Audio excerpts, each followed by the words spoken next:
Halo, hai semuanya. Sebelumnya perkenalkan, nama saya Anago Riki Cahaya Putra, nomor absen 17, nomor Indo Mahasiswa 20157444109. Nah, pada kesempatan kali ini saya akan membawakan materi perpajakan dari bab 2 sampai bab 6. Dimulai dari pajak penghasilan umum, PPh pasal 21 dan 26, PPh pasal 22, PPh pasal 23 dan PPh pasal 24. Langsung saja, bab 2 mengenai pajak penghasilan umum. Di mana yang pertama yaitu dasar hukum. Undang-undang pajak penghasilan menganut asas material, yang artinya penentuan pajak terutang tidak tergantung kepada surat ketetapan pajak. Sejak tahun 1984, PPh dipungut berdasarkan Undang-Undang Nomor 7 Tahun 1983 tentang PPh.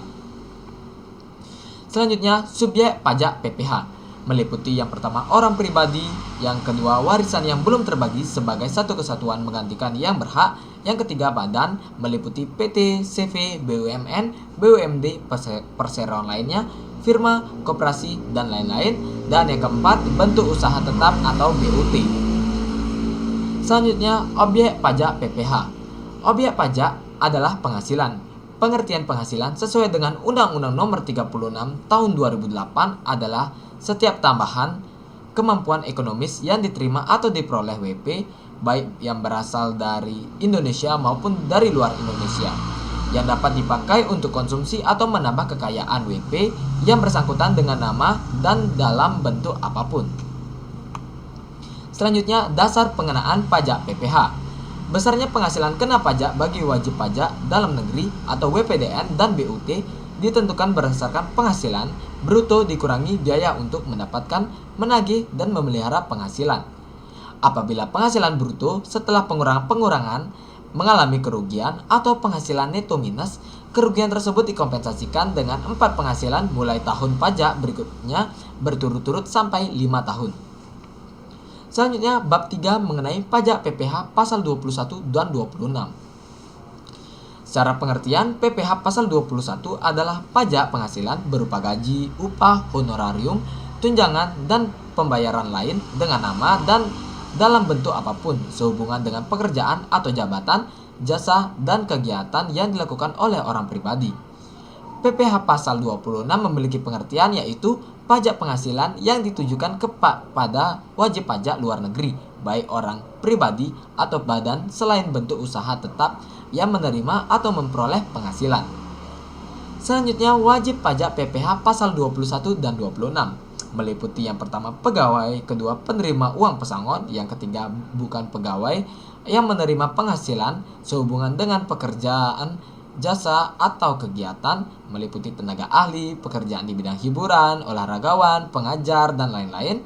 Dan yang keempat, peserta kegiatan yang menerima atau memperoleh penghasilan sehubungan dengan keikutsertaannya dalam suatu kegiatan. Selanjutnya, pemotong pajak PPh pasal 21 dan 26. Yang pertama, pemberi kerja yang terdiri dari orang pribadi dan badan.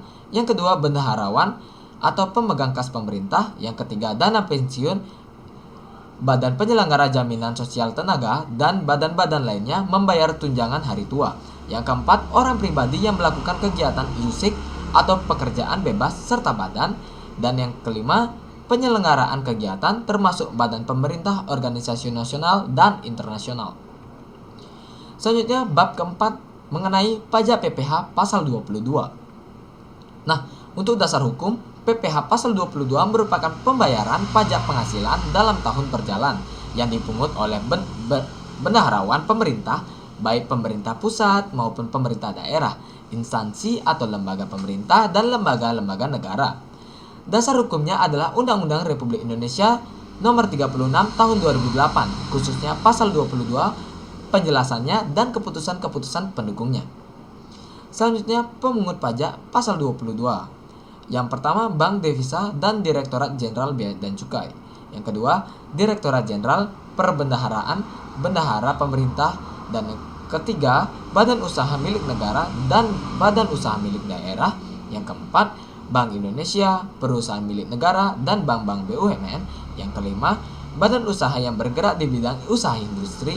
Yang keenam, produsen atau importir bahan bakar minyak, gas, dan pelumas atas penjualan bahan bakar minyak, gas, dan pelumas. Ya, dan yang ketujuh, industri dan eksportir. Nah, selanjutnya pengelompokan pajak PPh. Yang pertama, PPh pasal 22, bendaharawan, pemerintah pusat atau daerah, dan BUMN atau BUMD.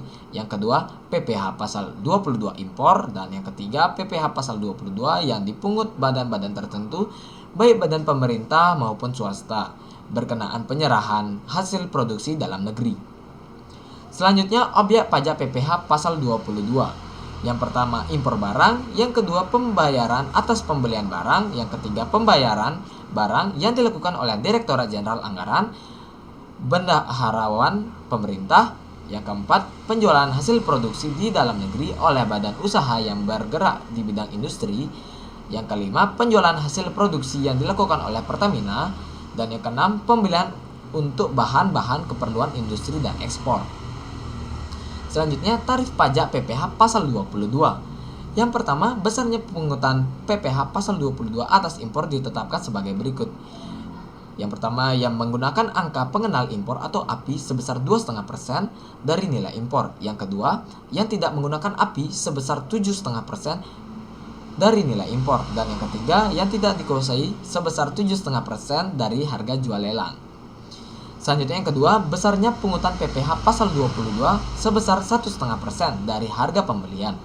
PPh pasal 22 terutang dan dipungut pada saat pembayaran. Dikecualikan dari pungutan PPh pasal 22 adalah pembayaran atas penyerahan barang yang meliputi jumlah kurang dari 2 juta rupiah, pembayaran untuk pembelian bahan bakar minyak, listrik, gas, air minum atau PDAM, dan benda-benda pos. Dan yang terakhir, pembayaran atau pencairan dana jaring pengaman sosial oleh kantor pembendaharaan dan kas negara. Besarnya pungutan PPh pasal 22 atas penjualan hasil produksi oleh Pertamina serta badan usaha lain yang bergerak dalam bidang bahan bakar minyak adalah: yang pertama, untuk bahan bakar minyak seperti premium, solar, Primex di SPBU swasta dikenakan PPh pasal 22 sebesar 0,3% dari penjualan, sedangkan untuk SPBU Pertamina sebesar 0,25% dari penjualan. Nah, untuk yang kedua, untuk bahan bakar seperti minyak tanah, gas LPG, pelumas di SPBU Pertamina dikenakan PPh pasal 22 sebesar 0,3% dari penjualan. PPh pasal 22 atas penjualan atau penyerahan barang tersebut dipungut pada saat penerbitan surat perintah pengeluaran atau delivery order. Besarnya pungutan PPh pasal 22 oleh industri dan eksportir yang bergerak dalam sektor perhutanan, perkebunan, pertanian, dan perikanan atas pembelian bahan-bahan untuk keperluan industri atau ekspor mereka dari pedagang pengumpul adalah sebesar 0,25% dari harga pembelian tidak termasuk PPN.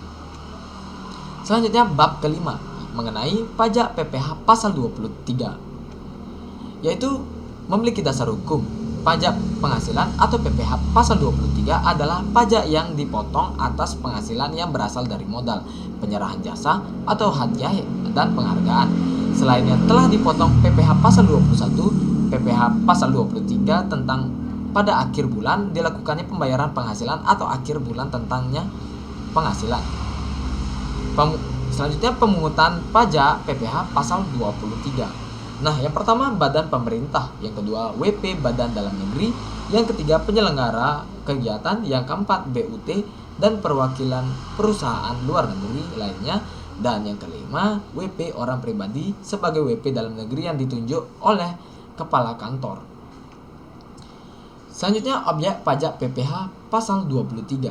Yang pertama dividen, yang kedua bunga termasuk premium, diskonto, dan imbalan sehubungan dengan jaminan pengembalian hutang, yang ketiga royalti, yang keempat hadiah dan penghargaan selain yang telah dipotong PPh pasal 21, yang kelima imbalan sehubungan dengan jasa teknik, jasa manajemen, konstruksi, konsultan, dan jasa lainnya selain yang telah dipotong PPh pasal 21. Dan yang terakhir sewa dan penghasilan lain sehubungan dengan penggunaan harta selain sewa atas tanah dan atau bangunan. Selanjutnya dasar pemotongan pajak dan tarif PPh pasal 23. Dasar pengenaan dan besarnya tarif pungutan pajak penghasilan pasal 23 bagi wajib pajak yang memiliki NPWP adalah sebagaimana tersebut dalam tabel di bawah ini. Nah, bisa kita lihat di dalam tabel ini, yang pertama, dividen badan usaha terdapat tarif dan DPP 15% kali penghasilan bruto yang bersifat tidak final. Di mana di bawahnya dividen kepada WPOP dalam negeri sebesar 10% kali penghasilan bruto bersifat final. Yang kedua, bunga deposito tabungan dan diskonto SBI lebih dari 7,5 juta, WPDN BUT, WPLN, diskonto surat perbendaharaan negara. Nah, di sini terdapat tarif DPP 20% kali penghasilan bruto dan bersifat final. Dan selanjutnya 20% dikali penghasilan bruto bersifat pungutan. Perhatikan P3B. Nah, selanjutnya 20% kali penghasilan bruto yang bersifat final. Selanjutnya royalti, di mana terdapat tarif dan DPP 15% kali penghasilan bruto bersifat final. Dan yang keempat, hadiah dan penghargaan selain yang telah dipotong PPh pasal 21, hadiah undian, hadiah atau penghargaan. Nah, di sini terdapat tarif DPP 25% kali penghasilan bruto yang sifat pungutan final dan 15% kali penghasilan bruto sifat pungutan tidak final. Selanjutnya, imbalan sehubungan dengan jasa teknik, jasa manajemen, jasa konstruksi, jasa konsultasi, dan jasa lainnya selain yang telah dipotong pajak penghasilan 2% kali penghasilan bruto ya, dan bersifat tidak final. Dan yang terakhir, sewa dan penghasilan lain sehubungan dengan penggunaan harta selain sewa atau penghasilan lain yang telah dikenakan pajak penghasilan. Tarif dan DPP 2% kali penghasilan bruto sifat pungutan tidak final. Dan yang terakhir, bab ke-6, pajak PPh pasal 24. Memiliki pengertian yaitu pajak penghasilan pasal 24 merupakan pajak penghasilan yang terutang atau dibayarkan di luar negeri atas penghasilan yang diterima atau diperoleh dari luar negeri yang dapat dikreditkan terhadap pajak penghasilan yang terutang atas seluruh penghasilan wajib pajak dalam negeri. Selanjutnya, penggabungan penghasilan. Untuk penggabungan penghasilan yang berasal dari luar negeri dilakukan sebagai berikut. Yang pertama, penghasilan dari usaha dilakukan dalam tahun pajak diperolehnya penghasilan tersebut. Yang kedua, penghasilan lainnya dilakukan dalam tahun pajak diterimanya penghasilan tersebut. Dan yang ketiga, penghasilan berupa dividen yang diperoleh wajib pajak dalam negeri atau penyertaan modal dalam tahun pajak pada saat perolehan dividen tersebut. Dan yang terakhir, batas maksimum kredit pajak PPh pasal 24. Batas maksimum kredit pajak diambil yang terendah dari unsur atau perhitungan berikut ini.